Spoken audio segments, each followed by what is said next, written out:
நண்பர்களுக்கு வணக்கம். இந்த இயற்கை பூச்சி விரட்டி வீடியோவில் இந்த முதல் வீடியோவில் வந்து வேப்ப முன்னாக்கு எப்படி எப்படி பயன்படுத்தலாம் அப்படிங்கிறத பற்றி கொடுத்துருந்தேன். இந்த வீடியோவில் மேலும் சில முறைகள் பற்றி பார்க்கலாம்.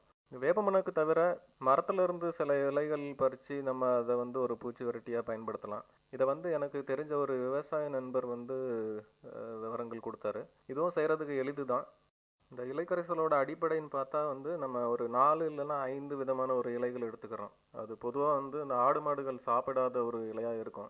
அதில் வந்து கசப்பான இலைகள் சில, அதுக்கப்புறம் வந்து அந்த ஒற்றை தன்மை இருக்கிற, நம்ம ஸ்ப்ரே பண்ணும்போது அது செடியில் ஒட்டுற மாதிரி இருக்கிறதுக்காக வந்து ஒற்றை தன்மை இருக்கிற அந்த பால் வர்ற மாதிரி சில இலைகள், இந்த எருக்க செடி இருக்கு இல்லையா, அந்த இலைகள்.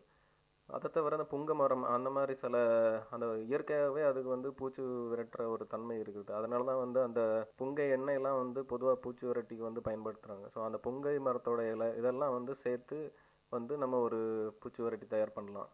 இதில் வந்து நான் ஒரு 4 விதமான இலைகள் எடுத்திருக்கேன். அதில் ஊமத்தம் இலை வந்து முதல்ல எடுத்துருக்கிறேன். அது ஊமத்தம் பார்த்தீங்கன்னா ஒரு மாதிரி ஒரு குமட்டுற மாதிரி ஒரு ஸ்மெல் வரும். அது ஒயிட் கலரில் ஒரு பெருசாக பூக்கும், நீங்கள் பார்த்துருப்பீங்க. அதில் வந்து சில இலைகள் எடுத்துக்கலாம். அதுக்கப்புறம் வந்துட்டு ஒட்டுறதுக்காக வந்து எருக்கம் இலை, எருக்கம் செடி வந்து எங்கேனாலும் நிற்கும், நீங்கள் கொஞ்சம் சுற்றி பார்த்தாலே வந்து கிடைக்கும். ஸோ எருக்க இலை கொஞ்சம் எடுத்துக்கலாம். அதுக்கப்புறம் வந்துட்டு புங்க மரம் பார்த்தீங்கன்னா நிறைய இடங்கள்ல இப்போ நிறையா வைக்கிறாங்க. கோயில் பக்கத்துலேயோ இல்லை சாலை ஓரங்கள்லேயே நிறையா வைக்கிறாங்க. ஸோ இலையை பார்த்தீங்கன்னா அந்த முடிச்சா இருக்கும், ஒவ்வொரு இலை மேலேயும் வந்து ஒரு முடிச்சா இருக்கும், அதுதான் வந்து புங்க மரம். ஸோ அந்த இலை கொஞ்சம். அதற்கப்புறம் வந்து வேப்ப இலை, நல்லா கசப்பாக இருக்கிறதுக்கு வேப்ப இலை. ஸோ இந்த 4 இலைகளும் எடுத்திருக்கேன். எல்லா இலைகளையும் வந்து நம்ம சம விகிதத்தில் எடுத்துக்கிடலாம். இது கூட வந்து வேணும்னா வந்து நம்ம ஆமணக்கு செடி எங்கேயாட்டு கிடச்சுன்னா ஆமணக்கு இலையும் சேர்த்துக்கிடலாம். அதை தவிர வந்து நமக்கு பக்கத்தில் ஏதாட்டு வந்து கசப்பான இலையோ அந்த மாதிரி என்ன இலை கிடைச்சாலும் வந்து நம்ம ஒரு 4 இல்லைன்னா 5 வகையான இலை வந்து எடுத்துக்கலாம். இப்போ எல்லா இலையும் வந்து நம்ம அரைச்சி அதில் வந்து ஒரு சாறு எடுத்து அதை கலந்து தெளிக்கிறது தான் வந்து முறை. இந்த இலைக்கரைசல் தயாரிக்கிறதுக்காகவே ஒரு அம்மி வாங்கி போட்டிருக்கு வீட்டில். இல்லை வேறு ஏதாட்டும் ஒரு முறையில் நம்மளால் அரைச்சி எடுக்க முடியும்னாலும் அதை பயன்படுத்தலாம். ஒவ்வொரு இலையும் கட் பண்ணி அதை தனித்தனியாக அரைச்சி நம்ம சாறு எடுத்ததுக்கு அப்புறம் கூட மிக்ஸ் பண்ணிக்கலாம். இல்லை கட் பண்ணிவிட்டு நம்ம அதை மிக்ஸ் பண்ணி அதுக்கப்புறம் அரைச்சி கூட சாறு எடுத்துக்கலாம்.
இந்த இலைக்கரைசலில் பயன்படுத்திருக்க இலைகள் வந்து விவசாயத்தில் இப்போ பயன்படுத்திட்டு தான் இருக்காங்க. அவங்க கொடுத்த அந்த பட்டியலில் இருந்து தான் வந்து நானும் அந்த இலைகள்லாம் வந்து எடுத்திருக்கேன். ஸோ நமக்கு இதில் வந்து சில இலைகள் கிடைக்கலன்னா கூட பரவாயில்ல, நமக்கு வந்து வேப்ப இலை, புங்க இலை, எருக்க இலை அந்த மாதிரி சில இலைகள் கிடைத்தாலும் வந்து நம்ம அதை பயன்படுத்தி ஒரு கலவை வந்து தயார் பண்ணி தெளித்து விடலாம்.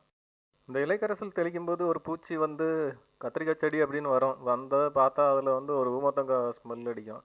இலையை பார்த்தா அதில் ஒரு கசப்பு சுவை வரும். இதனால் அந்த பூச்சிகள் வந்து அந்த செடிகளை விட்டு விலகி இருக்கும். ஸோ அதுதான் இதோட அடிப்படை. அடுத்ததாக வந்து இது வந்து ஒரு இலை கரைசலோ இல்லை வந்து ஒரு தெளிப்பானோ கிடையாது. செடி வந்து தோட்டத்துக்கு நிறைய நல்ல விஷயங்கள் கொண்டு வரும். அதில் முதலாவது வந்து நிறைய நல்ல பூச்சிகளை வந்து அட்ராக்ட் பண்ணும். அதாவது இந்த வண்ணத்து பூச்சி, தேனீக்கள் வந்து அந்த கலருக்கும் அதோட ஸ்மெல்லுக்கும் வந்து நிறையா வந்து தோட்டத்துக்குள்ளே வரும். அதை தவிர வந்து செண்டுக்கு இயற்கையாகவே வந்து பூச்சை விரட்டுற ஒரு தன்மை இருக்குது. செண்டு வந்து அதை சுற்றி இருக்க செடிகளுக்கும் அந்த எதிர்ப்பு தன்மையை கொடுக்கும் அப்படின்னு சொல்கிறாங்க. நம்ம ஒரு தோட்டம் அமைக்கும்போது ஒரு சீசனில் ஒரு 4 இல்லைன்னா 5 செடிகளாவது செண்டு வச்சு விடலாம். அது நிறைய பயன்களை கொடுக்கும். நான் ஒவ்வொரு சீசன் தொடங்கும்போது காய்கறி விதைகளோட செண்டும் கண்டிப்பாக வச்சுருப்பேன்.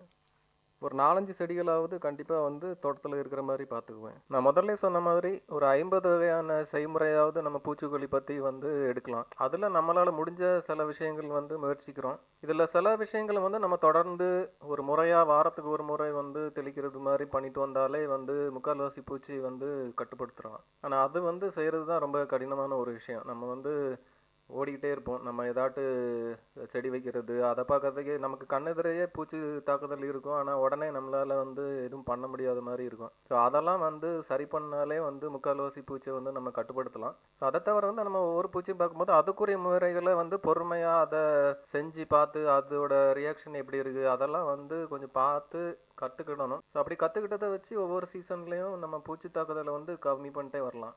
இயற்கையாக நம்ம தோட்டத்தை அமைக்கிறதோட அடிப்படையே இதுதான். தோட்டம் பற்றிய மேலும் வீடியோக்களுக்கு வந்து என்னோட சேனலை மறக்காமல் சப்ஸ்கிரைப் பண்ணிக்கோங்க. நன்றி.